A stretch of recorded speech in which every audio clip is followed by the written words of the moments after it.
Hello super friends, आज मैं बताऊंगा मार्वल कॉमिक्स में थॉर के मोस्ट फेमस और पावरफुल वेपन म्योनियर के ओरिजिन, पावर्स और एबिलिटीज़ के बारे में।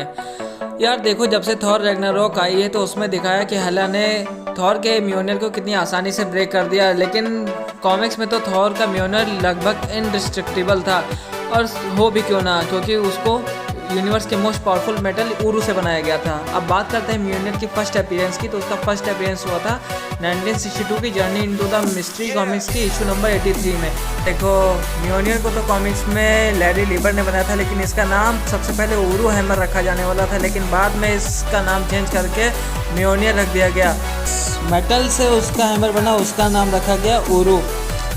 बेसिकली थॉर कोई फिक्शनल कैरेक्टर नहीं है, बल्कि माइथोलॉजिकल कैरेक्टर है। थॉर एक नॉर्थ माइथोलॉजी में एक गॉड है, गॉड ऑफ थंडर है, और उसके पास भी कॉमिक्स के जैसा फेमस वेपन म्योनियर भी रह चुका है। तो म्योनियर का ओरिजिन बहुत ही कॉम्प्लेक्स है, लेकिन बात करते हैं इसके फर्स्ट ओरिजिन की। तो जब लोकी ड्वार्फ के किंग एत्री के पास जाता है और उसे चैलेंज करता है कि वो कोई ऐसा वेपन बनाए जो गॉड को इम्प्रेस कर सके, तो एत्री इस चैलेंज को एक्सेप्ट कर लेता है और वो सबसे पहला एत्री यहाँ पे सबसे पहले एक वाइल्ड बोर को बनाता है और एक रिंग को।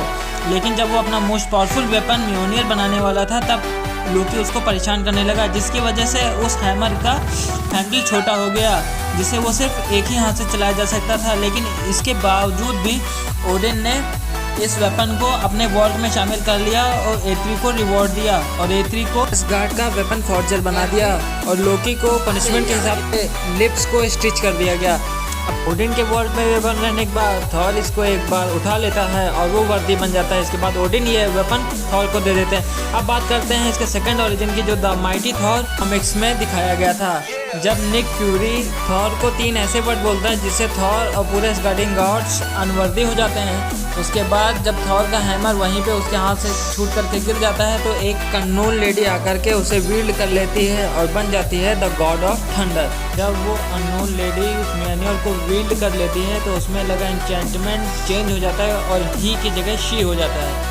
अब बात करते हैं उस वर्ड की जो निक फ्यूरी ने थॉर से कहा, जिससे वो अनवर्दी हो गया। और सबसे बड़ा क्वेश्चन ये, वो अननोन लेडी कौन थी और वो अननोन लेडी उस म्योनियर के लिए वर्दी कैसे बन गई। तो इसी कॉमिक्स में आगे चलकर दिखाया गया, खुद में ही एक एंटिटी में ट्रांसफॉर्म होकर जेन फॉस्टर को ये बताती है कि वो वर्दी इसीलिए है क्योंकि उस टाइम पर कोई भी फॉर्मर वर्दी बचा ही नहीं था जो म्योनियर को विल्ड कर सके। इसके बाद जेन फॉस्टर को कुछ एहसास होता है कि उस म्योनियर के अंदर कोई और भी फोर्स है। इसी बात का पता लगाने के लिए जेन फॉस्टर ओमनीपोटेंट सिटी की लाइब्रेरी या गॉड लाइब्रेरी में जाती है। वहाँ पर वो लॉर्ड हाई लाइब्रेरियन से मिलती है और उनसे पूछती है क्या म्योनियर कोई लिविंग चीज़ है। तब इस पर लॉर्ड हाई लाइब्रेरियन उसके बारे में बताता है कि म्योनियर के बारे में वैसे तो कई स्टोरीज हैं, लेकिन इसमें सबसे बड़ी स्टोरी ये मिसिंग है, एक स्टॉर्म के बारे में। इसके बाद लॉर्ड हाई लाइब्रेरियन अपनी स्टोरी नरेट करना स्टार्ट करता और वो बताता है आज से बहुत साल पहले नाइडावेलर पर ट्रोल्स की आर्मी ने अटैक कर दिया। वैसे तो ओडिन को ड्वार्फ्स से कोई खास लगाव नहीं था, लेकिन ड्वार्फ्स उनके लिए वेपन बनाते थे। इसी वजह से ओडिन ने ड्वार्फ्स की मदद की और ट्रोल्स को वहाँ से हराकर भगा दिया। इसी के बदले में ड्वार्फ के राजा एत्री ने ओडिन को इसके बदले ऊरू मेटल का एक पीस दिया और बताया ये 9 रियल्म्स में मोस्ट रेयरेस्ट मेटल है। इसी के बाद इस कॉमिक्स के आगे के पार्ट में हमें एक ग्लिम्स दिखाया गया एक अननोन एंटिटी का, जो कि सुपर सेंटियन स्टॉर्म था, जिसका असली नाम मदर स्टॉर्म था और वो जिस भी यूनिवर्स से होकर के आ रहा था उसे डिस्ट्रॉय करता जा रहा था। इसके बाद जब वो एसगार्ड के पास पहुंचा उसे जज करने के लिए, लेकिन तभी उसका मुकाबला होता है ओडिन से। ओडिन और मदर स्टॉर्म के बीच कई सालों तक फाइट होती है। इसके बाद ओडिन उसे मुश्किल से हरा करके उसी ऊरू मेटल के टुकड़े में कैद कर लेते हैं। इसके बाद ओडिन फिर से ड्वार्फ के किंग एत्री के पास जाते हैं और उसे कहते हैं कि इसी ऊरू के पीस से यूनिवर्स का सबसे स्ट्रॉन्गेस्ट वेपन फॉर्ज किया जाए। अब एत्री ये बात जानता था कि उस यूरू के मेटल को पिघलाना इम्पॉसिबल है, इसीलिए उसने एक स्टार को सेक्रीफाइस करके उसकी पूरी पावर की मदद से ऊरू को फॉर्ज किया एक म्योनियर में। इसके बाद जब वो म्योनियर ओडिन के पास आया तो ओडिन ने जब उसे उठा करके देखा तो उसमें उनको पता चला कि जो उसके अंदर मदर स्टॉर्म एंटिटी कैद है वो अभी भी अनस्टेबल है। इसके बाद इसी अनस्टेबिलिटी की वजह से पूरे एसगार्ड में डिस्ट्रक्शन स्टार्ट हो जाता है। इसी की वजह से ओडिन ने उसे म्योनियर पे एक इंचेंटमेंट कर दी कि जो भी इस म्योनियर के लिए वर्दी हो सिर्फ वही इसको लिफ्ट कर सके।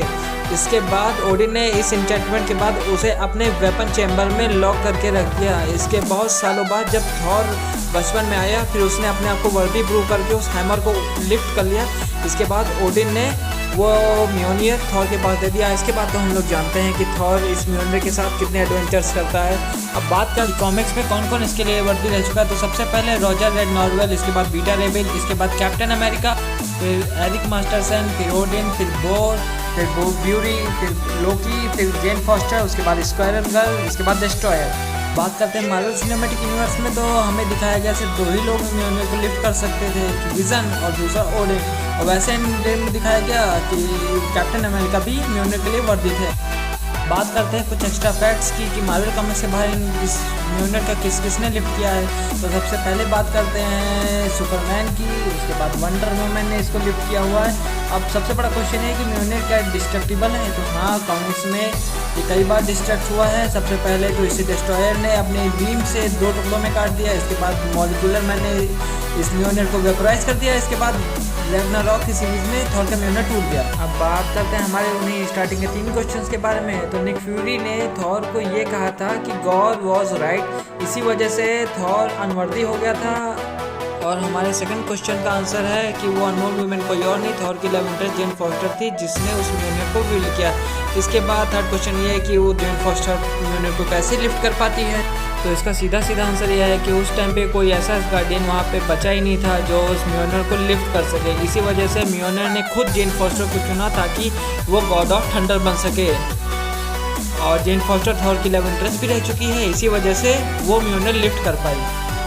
तो अब बात करते हैं थॉर के म्योनियर की पावर्स और एबिलिटीज़ के बारे में। तो उसकी पहली पावर है एनर्जी प्रोजेक्शन, सेकंड पावर है 9 रेल्स में कहीं भी पोर्टल खोल देना, और थर्ड पावर है उसकी लाइटिंग प्रोजेक्शन, फोर्थ पावर है गॉड ब्लास्ट, फिफ्थ पावर है वेदर मैनिपुलेशन, और सिक्स्थ पावर है फोर्स फील्ड प्रोजेक्शन जो कोई भी ना ब्रेक कर पाए। So thanks for watching this video.